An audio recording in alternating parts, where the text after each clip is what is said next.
Hi everybody, my name is Michael Bailey. I ran a detailing business for over 30 years. Sadly retired now. It's become a hard graft for the younger people, so let alone people my age. I've had a good run and my work's been made easier by the use of the Sonax products. So guys, welcome back to another episode of Sonax on YouTube. So today we've managed to get the Michael Bailey from Mark Garage to do a bit of an interview with us. It's actually quite an honour to have him here today because it's probably the first generation of retired detailer and he's got experience with Sonax that goes way back to the day when Sonax was really still quite a new brand. Do you want to tell us a little bit how you sort of got into detailing? Well, that's pretty easy because I used to prepare my own cars for show and shines and Concours. Oh, fantastic. Volkswagens and Audi vehicles that I used to have.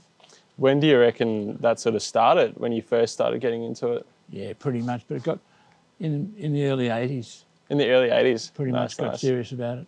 And what was your favourite product to use at the time? Insect remover was good because you'd always drive in the cars and you'd always be rubbing crazy. Yeah, yep. Trying to get the bugs off. Definitely. Yep. With the car expos and stuff that you did there, what was sort of the majority of the job that needed to be done with those sort of vehicles? Well, with Porsche, that I was fortunate enough to do contract work for 25 years, it was getting the car raw from their compound. Yep. And from front to back. Yeah, right. So the cars that would arrive from Germany would get here completely raw, untouched, and then you would do your magic on them. Well, they'd pull them out of the bottom store. But it was really interesting that they tried to figure out what I was doing to the cars and made them look different to the other cars. Yeah, right. So the other detailing guys that were at the motor shows, who I became acquaintance with, they said, "What are you doing that makes the cars look so different?" It was the way I prepared the cars. And it was interesting. If you looked at a 10-day motor show, the cars that we were preparing lasted much longer. Yeah, right. Then the 10th day. Yes. Whereas the cars that had only just been Windexed, after about a day and a half, they looked like they'd been Windexed too. Yeah, right. Yeah. Yep. Oh, cool. So this is your van here. This has got 800,000 Ks on the clock and it's taken Michael... 895, 24 years. How much is that, sorry? 895,000 in 24 895. years. So it's actually nearly 900,000 Ks.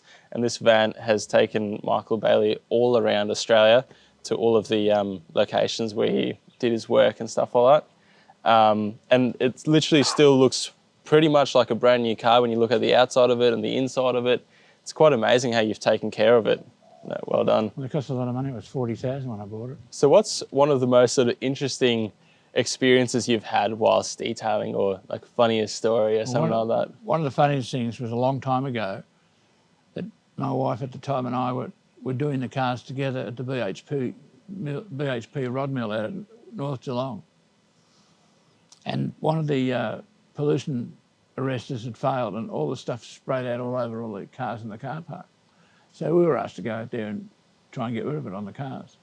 And there were some pretty old, crusty old cars out there. And one of the guys came out. He said, "Oh, what are you putting on the paint?" He said, "We're using paint cleaning clay." Yeah. This is at pretty early days. Never seen it much. "Oh, I got a whole backyard full of that stuff." So we had a laugh, the two of us, thinking that the guy was going to go home with a shovel and put the clay on the car. We thought, I don't want to see that car coming back. Yeah, that's right. So we ended up doing a lot of contract work and going up market, like Rio Tinto and Porsche, of course. And it was sort of like the go-to people for setting a standard.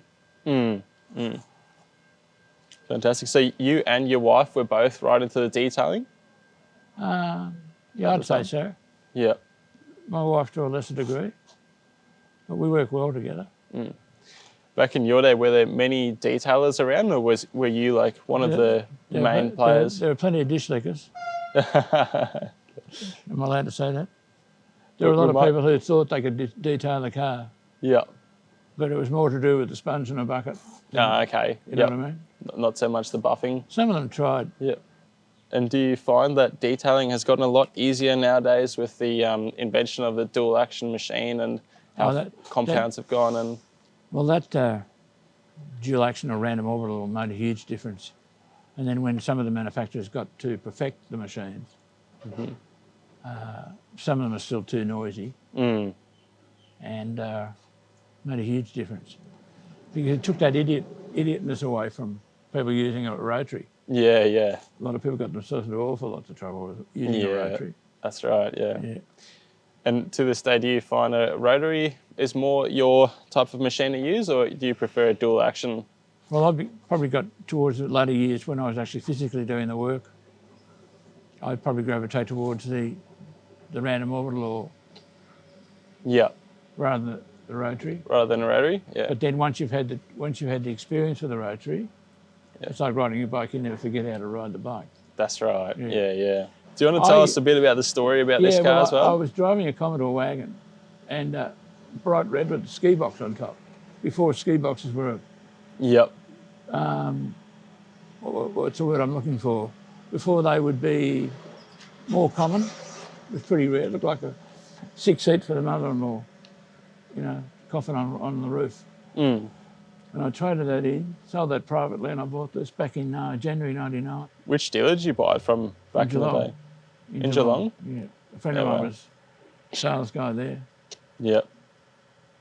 And 895,000 Ks later, I've still got it. When you bought it, did you think you would be putting 900,000 Ks on it? Not quite. I just get nervous when people say you'll do them in I might be transported in the back for that, not rather than the front. Yeah. But it's been super reliable. Yeah, they're good old cars, that's for sure. 2.3 litre, no turbo, no complications. So what was your first experience with the Sonax product, and how did you find it was different to other products you might have worked with? And they had a good range of products. Yep. And you have to identify the European product as opposed to the American product. One of the things that stands out, well for me at least, was that the European products are more concentrated. Whereas the American stuff's more a little opposite, diluted. Right, okay, yep. And buying European car magazines, there were these ads for Sonax, and I thought, what's all this about? So the more I looked into it, and that's when I got into the Sonax side of stuff. Right, okay. Everybody reckoned I was mad, but they had a good range of products. So it really sort of came from your passion for European cars, and that sort of made you wander over to the German. We've always had Volkswagens and Audis, so join the throng. Fantastic. So in 2016, seems like 7 years ago, it's like an eternity, I was diagnosed with Parkinson's disease, which slowly takes over your body. But I was very lucky that it was very slow moving. And last year in June, I had a brain operation where they insert probes into your head, into the brain, where you're controlled by a little control box. So that keeps you a bit even, if you like. But it was painfully obvious that you couldn't do what you used to do. And that was a bit sad, really. Yeah, I can imagine. So, when I was working and doing well, you're in everybody's face. And now you're not. As one chap in the Porsche Club used to say, once upon a time I used to be somebody and now I'm a nobody. And he was joking, of course, but it's the reality of what happens when you stop work. Yeah, right. I still get phone calls from people asking me, what do I do and how do I do this and what do I do? It's good. It's good that you can, still share your information and stuff like your knowledge. I'm here to annoy people, yeah. Yeah. Hey, we really appreciate that you shared your story with us today and taking the time out of your day for this interview. It was very interesting to learn this from you and see how your detailing experience was throughout your life. Thank you very much. You're welcome. I'm Michael Bailey and I am Sonax.